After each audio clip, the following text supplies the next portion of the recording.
Let's review factoring polynomials. Um, the first thing to check when we are trying to factor a polynomial completely is to see if they have any common factors. For instance, this polynomial may not seem at first sight that it has anything in common, in the terms of this polynomial rather, but of course, all of the numbers are even, which means we can easily factor out 2. And that is the biggest whole number we can factor from those three terms. So the factoring would be 2 times 9x squared minus 5x plus 10. Make sure you factor the same quantity from all of the terms. Sometimes we forget one or two, so that is an error, a mistake. Um, we also have difference of squares of squares. So typically when we have, the general formula is this: a squared minus b squared equals a minus b times the quantity a plus b. So as another example, we could have something much more complicated than this. For instance, 25x squared minus 9 y squared. So first we identify this term as a perfect square, that is 5x quantity squared minus 3y quantity squared. So we again have a difference of squares, and we can apply this formula. Um, this term minus this term. And by the way, you don't have to put the a minus b first. You can put the a plus b first and the a minus b second. So the order in which those two are written is not set in stone. It can be one or the other. So in this case, we have equals. Make sure you have an equals, because this is a chain of equations, and I don't have enough room to continue over here. So we're going to continue on the next line. And we have 5x minus 3y, quantity 5x plus 3y. Now, if you do the 5x plus 3y first, and then the 5x minus 3y second, again, that is perfectly fine. A more obscured formula many students don't know, but we should know, is the difference of cubes. Difference of cubes as opposed to difference of squares. So as an example, if you have a cubed minus b cubed, then this factors out as a minus b times quantity b squared plus ab plus a squared. I should have put it, this is correct, but I should keep the letters in the same, in alphabetical order. So a squared first, there we go, plus ab plus b squared. That is the same as that, but this is a little better because the letters should be in alphabetical order. So this formula is more obscured. Fewer students know it. Make sure you know this formula. This shows up in many applications. And again, sometimes the difference of cubes is a little bit hidden. Um, so for instance, if you have 125 x cubed minus 27 y cubed, sometimes it is not completely clear that this is a perfect cubed and a perfect cubed, but a little bit of staring at it and thinking about it makes us realize, oh, this is 5 cubed, and the x cubed makes really 5x cubed, 5x cubed, minus, and then this is actually 3 cubed with a y cubed makes 3y quantity cubed. And then if we apply this formula, subtract the 2, so 5x minus 3y, so this is equal to 5x minus 3y times the square of this, 25x squared, plus the product of those two, 15xy, plus the square of that. 9y squared. So this would be the factoring of this polynomial, which is a difference of cubes. And we do not factor the addition of squares. Difference of squares. We have a difference of squares formula, but we don't have an addition of squares formula. We have a difference of cubes formula, but we do have an addition of cubes formula. So that is the next formula we want to show for the addition of cubes. And again, this is one of the obscured formulas. And the only reason why I say that is because not many students know it. If you know it, that's great. But if you don't, then make sure you get to know it. So as an example 6, if you have a cubed plus b cubed, that can be factored as a plus b times a squared minus ab plus b squared. So it is very much the same one as with the difference, except that instead of a minus b, we have a plus b, and instead of a squared plus ab plus b squared, we have a squared minus ab plus b squared. So those two are reversed. So 7, let's say you have 1000 m cubed, that's an m, minus n cubed. And of course, we realize this is actually 10m cubed minus, well, it's just the n cubed. And then we apply this formula. So add the two together, 10m plus, oh, this is a difference of cubes. What I meant to have as an example is an addition of cubes. So let's put a plus, and then we have 10m plus n. Okay, now the square of this, which is 100m squared, minus those two multiplied together without the cube.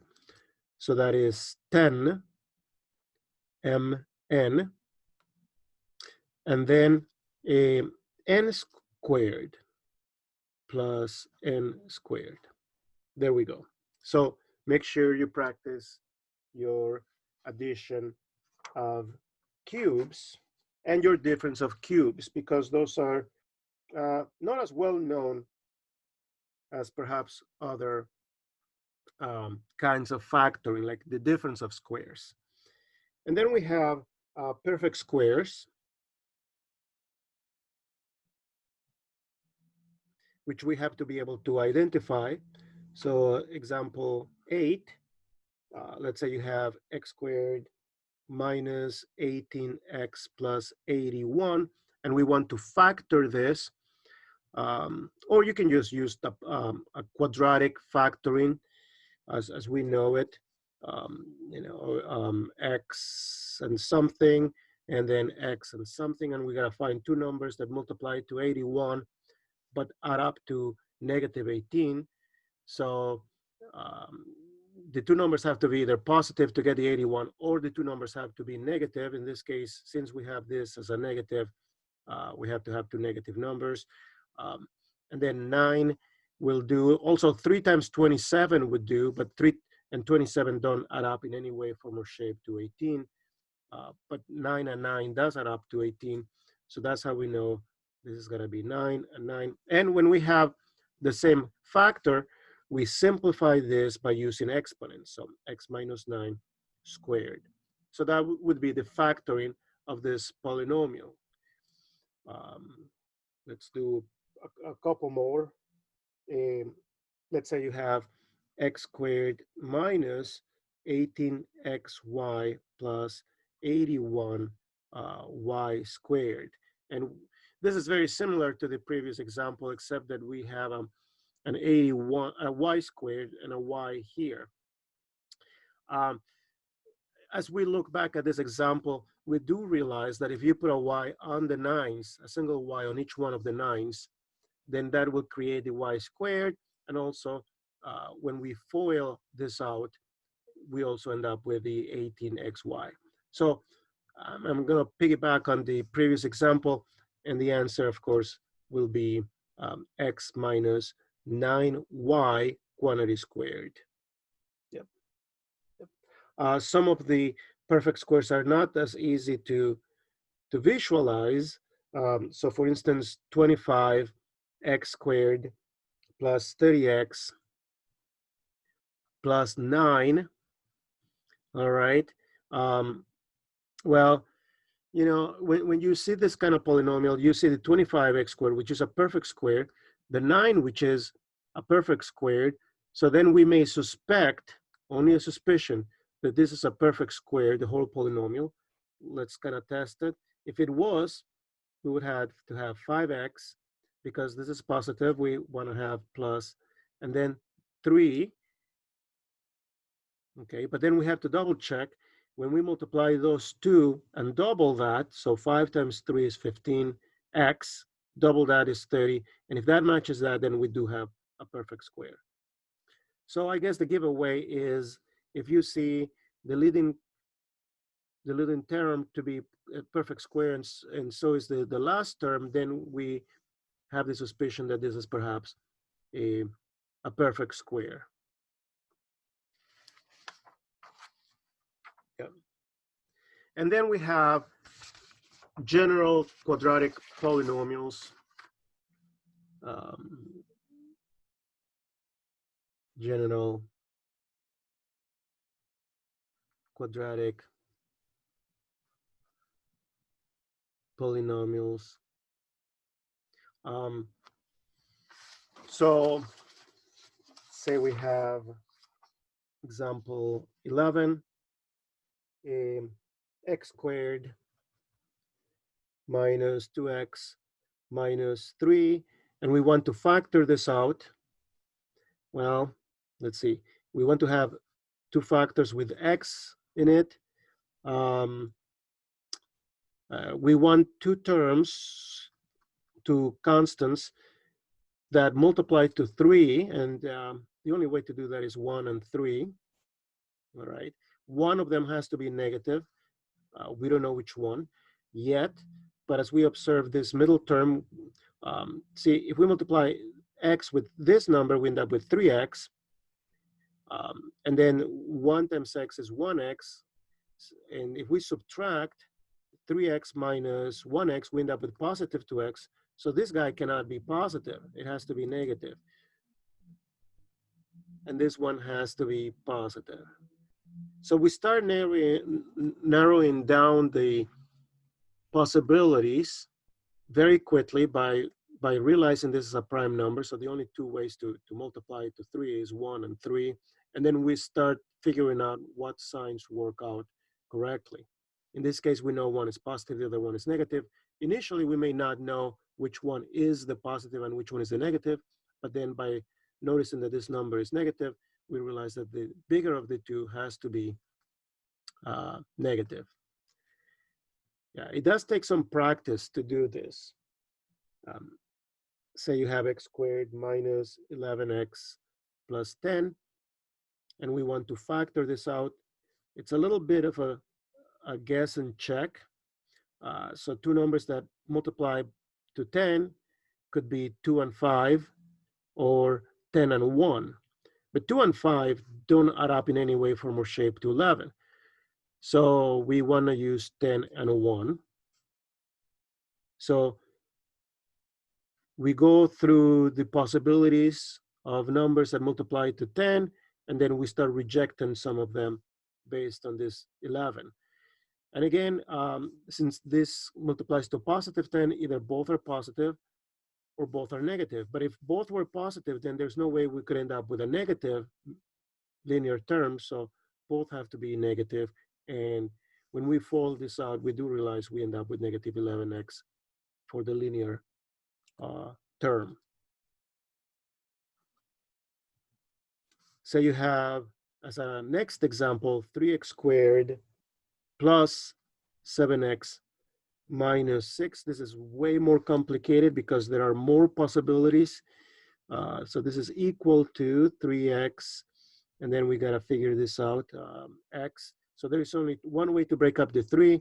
There's a few different ways to break up the 6. The 6 can be broken up as 2 times 3, so 2 and 3, or 3 and 2, because those two are different. That means that there is now two possibilities, 2, 3, and 3, 2. However, if we did have 3 here, that means that we could have factored the 3 out of the whole thing, which means we could have factored the 3 out of that. But 3 does not factor out of this. So we have to have 2 and 3, or 6 and 1. Well, 6 and 1, rather 1 and 6. Yeah, but then we're going to be foiling back to this. And so the 6 and the 3 makes 18, and that's too big for this number. So there's a lot of things going on, as a lot of things that go through my mind as I'm trying to figure this out. The better you are at multiplying polynomials, the easier it is to break up polynomials into factors. Because then you will know what the numbers do, and it is just a matter of practice. So what did I say? 2 and 3, 2 and 3, because that gives us 9 and 2, and the 9 and the 2 does give us a 7. In order to get a positive 7, we want to have a positive 9 and a negative 2 and a negative 2x. Positive 9x, negative 2x. So after thinking this through, we eventually get to this factoring. So this is the answer, the factoring of this polynomial. Practice, practice, and practice. There's no other way to get good at math in general, not just factoring polynomials, but math in general, than practicing. Yep. All right, and with this, we will stop the review for factoring polynomials.